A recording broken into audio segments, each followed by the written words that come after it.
क्या दुनिया एक और जंग के बिल्कुल किनारे पर खड़ी है? क्या 3 मुस्लिम देशों ने आखिर वक्त पर अमेरिका का हाथ पकड़ लिया? मैं हूं ललित शर्मा, आप देख रहे हैं इंडिया डेली। आज की खबर सिर्फ एक टली हुई जंग नहीं है, ये कहानी उस कूटनीति की है जो बंद कमरों में चली। ये कहानी उस फोन कॉल्स की है जिसने मिसाइलों को रनवे से वापस मोड़ दिया। ईरान पर अमेरिका हमला बस कुछ घंटों की दूरी पर था, लेकिन तभी 3 मुस्लिम देशों ने हस्तक्षेप किया और पूरी कहानी का सीन ही बदल डाला। मध्य पूर्व की सरहदों पर पिछले 48 घंटे बेहद भारी थे। अमेरिकी सेना हाई अलर्ट पर थी, खाड़ी में जहाज़ों की हलचल तेज थी और ईरान को लेकर वाशिंगटन में सैन्य विकल्प खुले पड़े थे। व्हाइट हाउस के भीतर माहौल ऐसा था जैसे बटन दबने ही वाला हो। इसी बीच ईरान की ओर से एक बयान आया, 2 दिन तक फांसी नहीं दी जाएगी। बाहर से देखने में ये छोटा कदम लग सकता था, लेकिन कूटनीति ऐसे संकेत बहुत मायने रखते हैं। यही वो पल था जहां कहानी ने करवट ली। असल में ये बयान सिर्फ सजाओं का नहीं था, ये एक संकेत था कि ईरान पीछे हटने को तैयार है। ये संकेत उन लोगों के लिए था जो युद्ध से पहले आखिरी दरवाजा खुला देखना चाहते थे। वाशिंगटन में बैठे रणनीतिकारों के लिए ये एक मौका था हमला टालने का, और इसी मौके ने मध्य पूर्व को एक रात के लिए सांस लेने दी। सूत्र बताते हैं कि इसी नाजुक घड़ी में 3 मुस्लिम देश सऊदी अरब, कतर और ओमान एक साथ एक्टिव हुए। तीनों ने अलग अलग चैनलों से वाशिंगटन से संपर्क साधा। संदेश साफ था, अगर हमला हुआ तो पूरा इलाका जल उठेगा, तेल, व्यापार और सुरक्षा सब कुछ दांव पर लग जाएगा। ये कोई सार्वजनिक बयान नहीं था, ये सीधी कूटनीतिक चेतावनी थी। इन देशों को अंदाजा था कि जंग सिर्फ ईरान अमेरिका तक सीमित नहीं रहेगी, खाड़ी की हर राजधानी इसकी चपेट में आ जाएगी। तेल की सप्लाई रुकती, बाजार हिलते और दुनिया भर में असर पड़ जाता। यही वजह कि ये तीनों देश आखिरी वक्त तक दबाव बनाते रहे, और इनके दबाव ने बिल्कुल बहुत ही चमत्कारिक रंग दिखाया और ट्रंप जैसे अड़ियल शासक को उन्होंने ये बात समझा दी कि जंग को अभी रोकना बहुत सही कदम है। एक सीनियर सऊदी अधिकारी ने बताया कि आखिरी समय तक कोशिशें चलती रहीं। ट्रंप को ये समझाया गया कि ईरान को अभी एक मौका दिया जाना चाहिए। कहा गया कि अगर अमेरिका ने हमला किया तो जवाब सिर्फ ईरान से नहीं आएगा, पूरे क्षेत्र में अस्थिरता फैलेगी। ये बातचीत दबाव भरी थी, लेकिन लहजा नरम था। ये कूटनीति की असली कला होती है, तेज बात शांत आवाज में।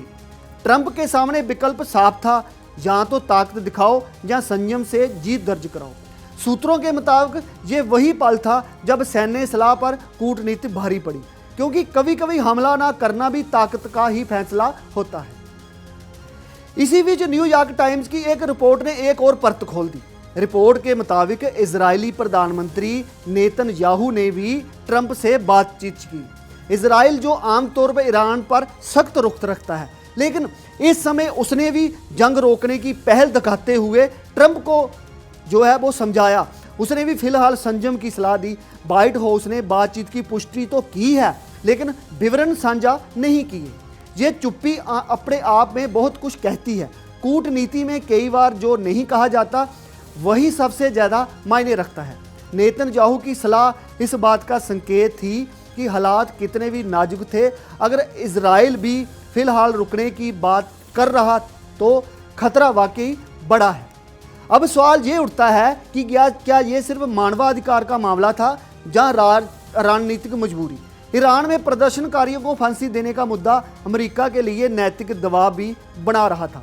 ट्रंप ने खुद कहा कि ईरान अब मौत की सज़ा नहीं देगा और इसे अच्छी खबर बताया, यानी हमला टालने के पीछे सिर्फ सैन्य नहीं, राजनीतिक और नैतिक गणना भी दिखाई गई।